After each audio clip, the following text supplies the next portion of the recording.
Assalamualaikum warahmatullahi wabarakatuh. Tepangaken asmi kula Nilam Azhara, kelas doso IPS setunggal nomor presensi kalih doso setunggal. Teng mriki kula badhe praktek tugas basa Jawi babagan perpisahan sekolah. Ibu kepala sekolah ingkang kula hormati, Ibu Bapak karyawan karyawati ingkang kula hormati, lan kanca-kanca ingkang kula hormati lan kula tresnani. Langkung rumiyin kita ngaturaken puji syukur kehadirat Allah Subhanahu wa taala ingkang sampun maringaken keanugrahan lan kesaresan sehingga kita dapat makempal wonten ing siang menika.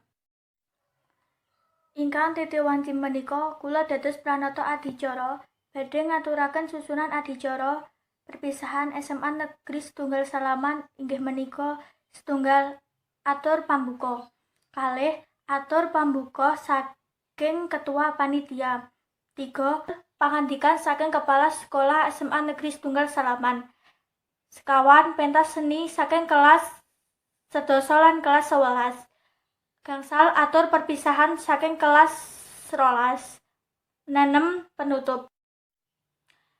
Adicara kaping setunggal inggih menika pembuka. Monggo kula lan panjenengan sedaya kanthi maos waosan basmalah sareng-sareng.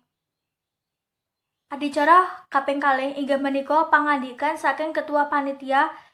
Dumateng ketua panitia kula sumanggaaken.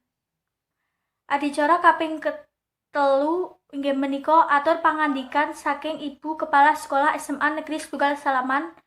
Dumateng Ibu Kepala Sekolah kula sumanggaaken.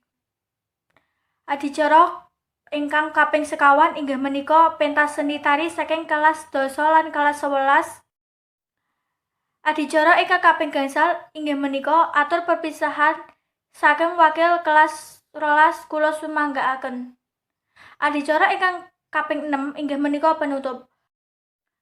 Cukup semanten tugas basa Jawi praktek adicara babagan perpisahan. Kurang lepatanipun kula nyuwun pangapunten. Wassalamualaikum warahmatullahi wabarakatuh.